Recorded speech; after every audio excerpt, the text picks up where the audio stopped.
Hello friends and welcome back to exam Marathi academy. या व्हिडिओत आपण इंग्लिश ग्रामरचे क्वेश्चन्स पाहणार आहोत। तुमच्या येणाऱ्या जिल्हा न्यायालय भरतीसाठी, कारागृह विभाग भरतीसाठी तसेच इतर सर्व अपकमिंग एक्झाम्ससाठी most important and exam specific questions असणार आहेत। अँड क्वेश्चन्स पाहत असतानाच आपण ग्रामरचे रूल्स सुद्धा डिस्कस करणार आहोत। यात प्रीवियस इयर क्वेश्चन्स पण असणार आहेत, त्यामुळे ही इंग्लिश ग्रामरची सीरीज तुमच्या एक्झामिनेशन पॉइंट ऑफ व्ह्यूने मोस्ट इम्पॉर्टंट असणार आहे। तर स्टार्ट करूया। Give the correct synonym for docile, manageable, shame, hesitant, obedient। काय येईल करेक्ट सिनोनिम फॉर डोसाईल? तर डोसाईलचा अर्थ काय असतो? नम्र, इझी गोईंग, जेंटल। आणखी काय येईल? Meek, submissive. तर करेक्ट सिनोनिम येईल मॅनेजेबल, ऑप्शन ए। मॅनेजेबल म्हणजे ताब्यात ठेवण्यासारखा, मॅनेज होणारा, easy going, gentle, meek, compliant, docile. ठीक आहे। शेम म्हणजे लाज, ब्लश, ॲबेशमेंट। हेजिटंट संकोच करणारा, टेंटेटिव्ह। ओबेडियंटचा अर्थ काय असतो? आज्ञाधारक, अटेंटिव्ह, फेथफुल, ड्युटीफुल। ठीक आहे। Next question, he was dash first man to arrive, the, a, an, no article. तर कोणतं करेक्ट आर्टिकल येईल इथे? ही was dash first man to अराईव्ह। तर आर्टिकलसाठी एक रूल लक्षात ठेवा, जेव्हा फर्स्ट, सेकंड, थर्ड, फोर्थ ही क्रमवाचक विशेषणे ऑर्डिनल ॲडजेक्टिव्ज येतात, तेव्हा या क्रमवाचक विशेषणांपूर्वी दी हे आर्टिकल येते। The first, the second, the third, the fourth. ठीक आहे। त्यामुळे ऑप्शन ए येईल तुमचं correct answer. He was the first man to arrive. First, second, third, fourth ही आहेत क्रमवाचक विशेषणे ऑर्डिनल ॲडजेक्टिव्ज आणि यांच्यापूर्वी नेहमी दी हे आर्टिकल येते। ठीक आहे। Next question, credulous people accept all the promises of the politicians. The underlined word means ignorant, those who believe readily, angry or popular. Credulous people accept all the promises of the politicians. तर या सेंटेन्समध्ये आपल्याला credulous या शब्दाचं meaning ओळखायचं आहे। तर काय येईल क्रेडुलस म्हणजे? तर क्रेडुलसचा अर्थ असतो भोळसर, सहज एखाद्यावर विश्वास ठेवणारा, चटकन फसणारा, gullible.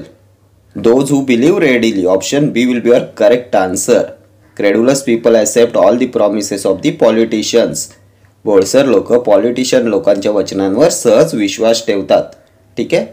Next question, complete the following sentence. Sanatorium is dash, a place for the sick to recover health, a place for old people, a home for orphans, a home for lunatics. तर काय असते sanatorium? तर sanatorium असते a place for the sick to recover health, option A will be your correct answer. हवापालट करण्याचे ठिकाण, आजारी माणसांसाठी उत्तम हवेच्या ठिकाणी असलेले रुग्णालय असते सॅनेटोरियम। ठीक आहे। ए होम फॉर ऑर्फन्स काय येईल? तर याला म्हणतात ऑर्फनेज। ए होम फॉर लुनॅटिक्स, लुनॅटिक्स म्हणजे वेडे, वेड्यांना ठेवण्याची जागा असायलम म्हणतात। ठीक आहे। Next question, choose the correct alternative. Franchise means French goods, study of the French language, the right to vote at elections, foreign goods. काय येईल फ्रँचाइजचं मिनिंग? तर फ्रँचाइजचा अर्थ असतो मताचा अधिकार, मताधिकार। काय येईल correct answer? the right to vote at elections, option C will be your correct answer. Next question, when the doctor checked the patient, he dash already dash, had died, has died, was died, is died. When the doctor checked the patient, he dash already dash. तर आता जर मी तुम्हाला विचारले की सेंटेन्सचा tense कोणता आहे, तर तुम्ही सांगाल डॉक्टर चेक्ड, डॉक्टरनी पेशंटला तपासले, सिंपल पास्ट टेन्स आहे, साधा भूतकाळ आहे। आणि वाक्यात दोन घटना आहेत की नाही? तर दोन घटना आहेत। एक घटना आहे डॉक्टरांनी पेशंटला तपासले आणि दुसरी आहे पेशंट डाईड, त्यानंतर सेंटेन्समध्ये ऑलरेडी आलेला आहे। तर आता लक्षात घ्या, एका पाठोपाठ एक घडलेल्या दोन घटनेत दुसऱ्या घटनेचा काळ असतो साधा भूतकाळ, सिंपल पास्ट टेन्स, आणि पहिल्या घटनेचा काळ असतो पूर्ण भूतकाळ, पास्ट परफेक्ट टेन्स। जेव्हा सेंटेन्समध्ये एका पाठोपाठ एक घडलेल्या दोन घटना असतात, तेव्हा दुसऱ्या घटनेचा काळ असतो सिंपल पास्ट टेन्स आणि पहिल्या घटनेचा काळ असतो past perfect tense. When the doctor check the patient, he dash already dash. तर सेकंड ऑप्शन डाईड सर्व ऑप्शन्समध्ये सेम आहे, सो ऑलरेडी डाईड हे तर करेक्ट आहे। आता आधी कोणती घटना घडले? आधी पेशंट मेलाय की आधी डॉक्टरांनी चेक केलंय? तर ऑलरेडी डाईड डॉक्टरने पेशंटला चेक केलं त्याआधीच तो मेला होता. तर पहिली घटना आहे पेशंट मेल्याची, म्हणून ती येईल पूर्ण भूतकाळात पास्ट परफेक्ट टेन्समध्ये. आणि दुसरी घटना आहे पेशंट चेक केल्याची, त्यामुळे ती आले चेक्ड म्हणजे साध्या भूतकाळामध्ये. तर इथे आपल्याला पाहिजे पूर्ण भूतकाळ. तर पूर्ण भूतकाळाचे ऑप्शन्स कोणते आहेत ते चेक करा. Is present tense, was past tense, has present tense. Had येईल तुमचं correct answer. When the doctor check the patient he had already died. टेन्सच्या या रूलवर नेहमी एक्झामला क्वेश्चन विचारण्यात येतो. फर्स्ट घटना पूर्ण भूतकाळ, सेकंड घटना साधा भूतकाळ. ठीक आहे. Next question. Sanjeev field the glasses with water, change the voice. The glasses filled with water by Sanjeev. The glasses were filled with water by Sanjeev. Sanjeev was filled the glasses with water. The water were filled in the glasses by Sanjeev. काय correct answer. तर व्हॉइसचा golden rule काय पाहिला होता आपण की व्हॉइसमध्ये tense change होत नाही, काळ बदलत नाही. आणि व्हॉइसचा क्वेश्चन सॉल्व करताना कधी पूर्ण सेंटेन्स वाचायची तुम्हाला गरज नसते. तर आपल्या सेंटेन्समध्ये काय आले, फील्ड आले. फील्ड काय आहे, V2 आहे, क्रियापदाचं दुसरं रूप आहे म्हणजे सिंपल पास्ट टेन्स आहे. तर V2चं पॅसिव्हमध्ये होताना काय होते, वॉज किंवा वेअर प्लस V3 क्रियापदाचं तिसरं रूप. तर इथे वॉज येईल की वेअर येईल. तर संजीव फिल्ड दी ग्लासेस. दी ग्लासेस जे ऑब्जेक्ट आहे ते सब्जेक्ट बनेल म्हणजे दी ग्लासेसपासून सेंटेन्सची सुरुवात होईल. ग्लासेस प्लुरल आहे त्यामुळे वॉज येईल की वेअर येईल, तर वेअर येईल. वेअर प्लस V3 येईल. तर वेअर फील्ड कोणत्या ऑप्शनमध्ये आहे चेक करा. तर फील्ड ऑप्शन ए एलिमिनेट झालं, वॉज फील्ड सी सुद्धा एलिमिनेट झालं. वेअर फील्ड ऑप्शन डी मध्ये आहे, वेअर फील्ड ऑप्शन बी मध्ये सुद्धा आहे. पण ऑप्शन डी मध्ये सेंटेन्सची सुरुवात झाली दी वॉटरपासून. आपल्याला सेंटेन्सची सुरुवात पाहिजे दी ग्लासेसपासून, ऑब्जेक्टपासून. So option B will be your correct answer. Passive voice येईल the glasses were filled with water by Sanjeev. ठीक आहे. जेव्हा ॲक्टिव्हमध्ये V2 असते तेव्हा पॅसिव्ह करताना वॉज किंवा वेअर प्लस V3 येते. ठीक आहे. Next question. Give the correct meaning of the idiom rise and shine. Work hard and succeed in life, an expression used when waking someone up. Try harder to overcome life's problems, be of spotless character. Rise and shine या इडियमचं correct meaning ओळखायचं आहे. तर rise and shine जागा हो आणि shine कर. एखाद्याला उठवण्यासाठी ही फ्रेज यूज करतात. An expression used when waking someone up. Option B येईल तुमचा correct answer. Rise and shine means and expression used when waking someone up. ठीक आहे. Next question. Give the correct meaning of the idiom don't put all your eggs in one basket. Avoid risky ventures if you want to be successful in life. Don't risk everything on the success of one venture. One should try multiple things, at least one will succeed. Those who are blessed with more children are happier. Don't put all your eggs in one basket. तर काय या इडियमचं correct meaning. Don't put all your eggs in one basket. सर्व अंडी एकाच बास्केटमध्ये ठेवू नका. म्हणजेच तुमच्या सर्व आयडियाज, सर्व इन्व्हेस्टमेंट एकाच ठिकाणी लावू नका. Don't risk everything on the success of one venture. Option B will be your correct answer. ठीक आहे. Next question. Select the word which means the same as the given group of words. A person who has no money to pay off his debts. Insolvent, poor, destitute, pauper. A person who has no money to pay off his debts. एक असा माणूस ज्याच्याकडे घेतलेल्या कर्जाची परतफेड करायला पैसे नाही आहेत. तर अशा व्यक्तीला म्हणणार insolvent. Option A will be your correct answer. याचं सिनोनिम आहे बँकरप्ट. बँकरप्ट म्हणजे इन्सॉल्वंट. जो कर्जात बुडालेला आहे असा, ज्याच्याकडे घेतलेल्या कर्जाची परतफेड करायला पैसे नाहीत असा माणूस. ठीक आहे. Next question. One who compiles a dictionary. Cartographer, lexicographer, philatelist और linguist. One who compiles a dictionary. जो डिक्शनरी बनवतो तो, डिक्शनरी तयार करणारा. तर याला म्हणतात लेक्सिकोग्राफर. ऑप्शन बी. जो डिक्शनरी बनवतो तो लेक्सिकोग्राफर. Who is cartographer. तर पर्सन हू ड्रॉज मॅप. जो मॅप्स बनवतो, नकाशा बनवतो. Philatelist. A person who collect stamps. ज्याला स्टॅम्प्स, तिकीट्स कलेक्ट करण्याचा छंद आहे तो फिलाटेलिस्ट. लिंग्विस्ट. ज्याला खूप भाषांचं ज्ञान आहे, ज्याला खूप भाषा येतात. ठीक आहे. या सर्व टर्म्स तुमच्या एक्झामिनेशन पॉईंट ऑफ व्ह्यूने इम्पॉर्टंट आहे. Next question. Give the synonym for dictator. Tyrant, commander, follower, employee. काय येईल सिनोनिम फॉर डिक्टेटर?